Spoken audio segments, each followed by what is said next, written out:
Breaking news में बड़ी खबर आपको बता दें, बिहार में गृह विभाग की प्रेस कॉन्फ्रेंस हुई है जिसमें पिछले 1 साल का ब्यौरा कानून व्यवस्था को लेकर दिया गया है। साथ ही आगे किस तरीके की अपराधियों के खिलाफ कार्रवाई की जाएगी उसको लेकर भी रणनीति बताई गई है। इस मामले में ज्यादा अपडेट के साथ मेरे साथ जुड़ रहे हैं मेरे सहयोगी हर्ष भारद्वाज जी। सर, क्या कुछ हुआ है प्रेस कॉन्फ्रेंस में? पिछले 1 साल का जो ब्यौरा दिया गया है उसमें क्या कुछ सामने आया है? देखिए, जब से एनडीए सरकार का गठन बिहार के अंदर हुआ है तब से हम देख रहे हैं कि डीजीपी विनय कुमार की तरफ से लगातार प्रेस कॉन्फ्रेंस की जा रही है और वो बता रहे हैं कि कितना अपराध कम हो रहा है। हालांकि जब से गृह विभाग संभाला है सम्राट चौधरी ने, उसके बाद से हमने तत्परता देखी है कि डीजीपी विनय कुमार किस तरीके से आंकड़ा और पूरा ब्यौरा दे रहे हैं। पिछले दिनों हमने अपने दर्शकों को खबर बताई थी कि पूरे 1 महीने का ब्यौरा दिया गया प्रेस कॉन्फ्रेंस के माध्यम से, लेकिन अब पूरे 1 साल का ब्यौरा दिया गया है। उसमें आखिर क्या क्या है और कितने कौन से आंकड़े पेश किए गए हैं ये हम अपने दर्शकों को बताएंगे, क्योंकि अपराध की अगर बात करते हैं तो अपराध को कैसे कम करना है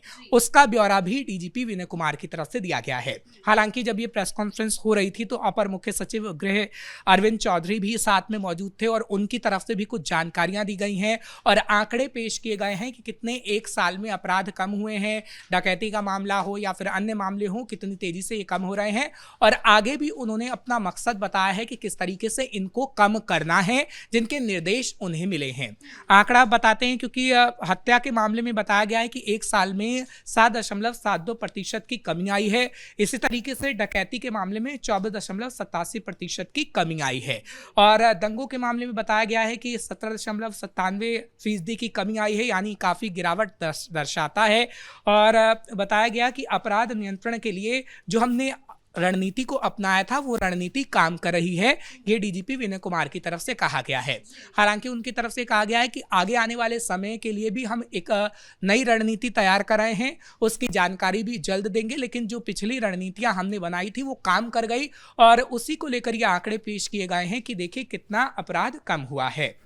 हालांकि डकैती, लूट, दुष्कर्म, अपहरण जैसे कुल तमाम जो मामले हैं उसमें ये कहा गया है कि पिछले 1 साल में 3 लाख से ज्यादा अभियुक्तों को गिरफ्तार किया गया है। ये जानकारी भी दी गई है डीजीपी विनय कुमार की तरफ से और एक लिस्ट भी आगे आने वाले समय में जारी की जाएगी कि किन की गिरफ्तारी अभी और होनी है और कौन से वो बड़े नाम हैं, इसकी जानकारी भी दी गई है। हालांकि संपत्ति कितनों की कुर्की हुई है और कितनी संपत्तियों पर आगे आने वाले समय में हम देखेंगे जो अवैध संपत्तियां होती हैं माफियाओं की, उस पर बुलडोजर चलेगा या एक्शन होगा, उसकी जानकारी भी दी गई है। 1 साल में ये कहा गया है कि पुलिस ने तकरीबन 70 अपराधियों की संपत्ति की कार्रवाई की, यानी उन संपत्तियों को जब्त किया है, कुर्क किया है। 70 अपराधियों की संपत्तियों पर ये कार्रवाई की गई है। इसके अलावा ये भी जानकारी दी गई है कि 1419 अपराधियों की संपत्ति जब्ती के लिए उन्हें चिन्हित किया गया है और अभी तकरीबन 2 महीने के अंदर ये कार्रवाई होगी जब 1419 अपराधियों की संपत्ति को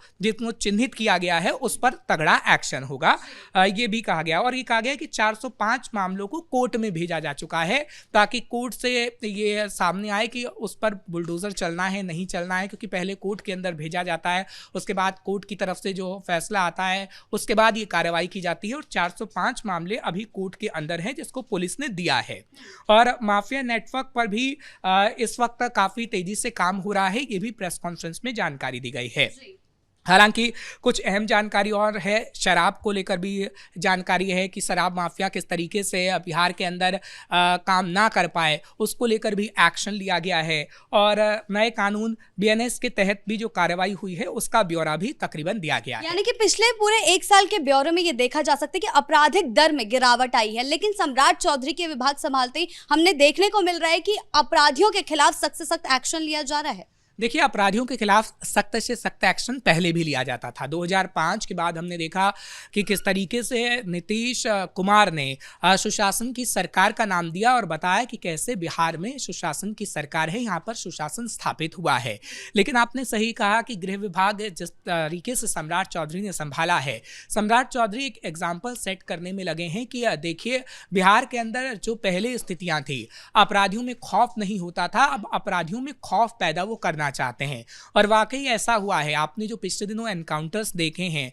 उन एनकाउंटर्स के बाद कुछ अपराधी ऐसे हैं जो खुद थाने भी पहुंचे हैं, जिसकी तस्वीर भी सामने आई है बखूबी उस तरीके से जैसे हमें उत्तर प्रदेश के अंदर देखने को मिल रहा था कि कैसे अपराधी खुद ही आत्मसमर्पण कर रहे थे एनकाउंटर्स के बाद और थाने पहुंच रहे थे। ठीक बिहार के अंदर भी वैसी तस्वीर सामने आ रही है। लेकिन सम्राट चौधरी आगे आने वाले समय में अभी और तेजी से कार्रवाई करने वाले हैं और तेजी से आपको एक्शन देखने को मिलेगा, क्योंकि अभी तो सरकार गठन को 1 महीना ही हुआ है। हालांकि ये पूरे 1 साल का ब्यौरा दिया गया है और आगे आने वाले समय में जब हमने डीजीपी विनय कुमार की प्रेस कॉन्फ्रेंस को देखा था, यानी पिछले 1 महीने का जब वो ब्यौरा दे रहे थे, तो उनकी तरफ से ये भी कहा गया था कि जब सरकार को 100 साल हो माफ करिएगा, जब सरकार को 100 दिन हो जाएंगे तब भी हम पूरा ब्यौरा पेश करेंगे और बताएंगे कि कितने अपराधियों पर शिकंजा कसा गया है।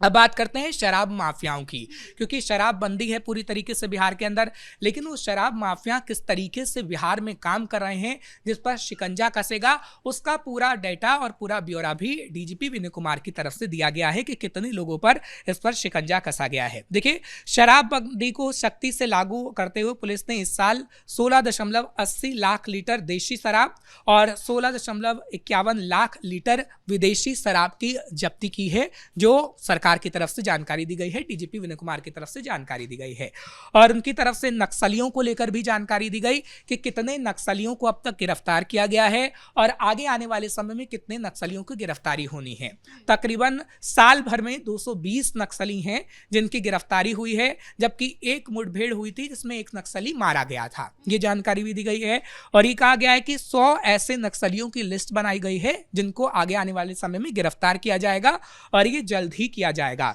और साइबर अपराध को लेकर भी हमने देखा है कि जानकारी दी गई, क्योंकि साइबर अपराध बड़ी तेजी से इस दौर में बढ़ रहा है जब सोशल मीडिया का ज़माना है, और साइबर अपराध को किस तरीके से काबू में किया जाए उसको लेकर भी जानकारी दी गई है। और ये कहा गया है कि 103 साइबर कांडों की जांच की गई है। यानी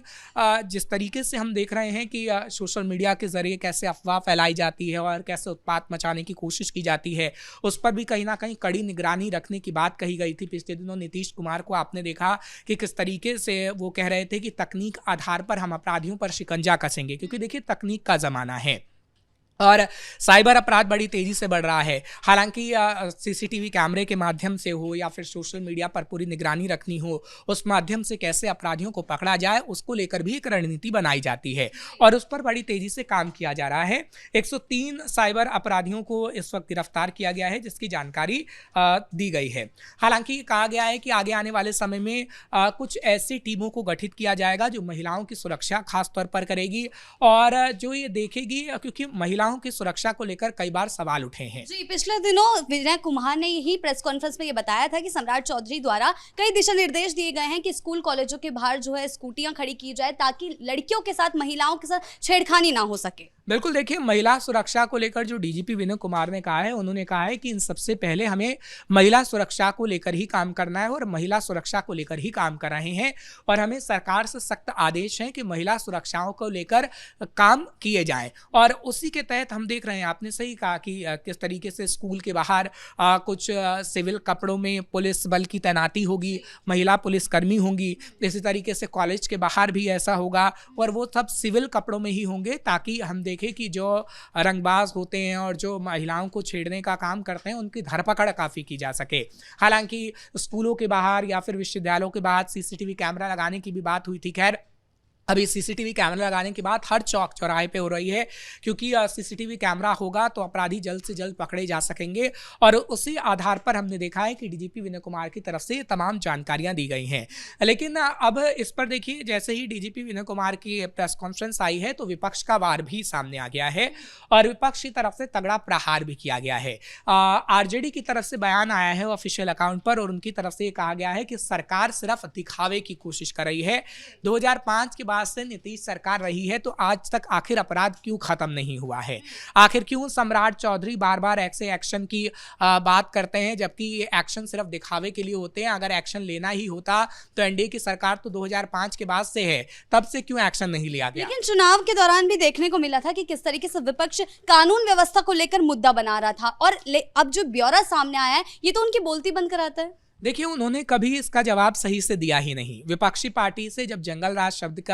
के बारे में पूछा जाता है कि आपके सरकार में जंगल राज था, तो उसका जवाब तेजस्वी कभी दे ही नहीं पाए और तेजस्वी इसी में बुरी तरीके से फंस गए। आपने 2020 के अंदर देखा या 2005 के बाद से देखा कि नीतीश ने किस तरीके से जंगल राज को एक बड़ा मुद्दा बनाया था। 2020 के अंदर भी जंगल राज एक बड़ा मुद्दा बना था, 2025 के अंदर भी जंगल राज एक बड़ा मुद्दा बना, जिसका जवाब आज तक तेजस्वी नहीं दे पाए हैं। अगर आप सत्ता पक्ष से जवाब मांगेंगे तो सत्ता पक्ष आपको आंकड़े जरूर देगा, चाहे फिर सम्राट चौधरी हो या फिर नीतीश हो, कि हमारी सरकार में कितने अपराधियों का एनकाउंटर हुआ है, कितने अपराधियों पर कार्रवाई हुई है। और तो और एनसीआरबी का जब आंकड़ा सामने आता है तो वो भी सरकार की सच्चाई को बयां करता है कि सरकार ने कितना काम किया, कितना नहीं हुआ है। तो तेजस्वी के मुंह पर तो पहले ही तमाचा लग चुका है, लेकिन अब और जिस तरीके से कार्रवाई हो रही है वो दिखा रही है कि तेजस्वी सवाल पूछने लायक आगे आने वाले समय में बचेंगे ही नहीं। बहुत बहुत शुक्रिया आपका इन तमाम जानकारियों के लिए। तो कुल मिलाकर आपराधिक दर में गिरावट देखने को मिल रही है और आगे चलकर भी अपराधियों को बिहार से जड़ से उखाड़ने की कार्रवाई जो है की जाएगी, जिससे विपक्षी खेमे में हलचल मची हुई है। ब्रेकिंग न्यूज में फिलहाल इतना ही। कैमरा पर्सन कुणाल के साथ मैं शिवानी रतूड़ी, कैपिटल टीवी बिहार।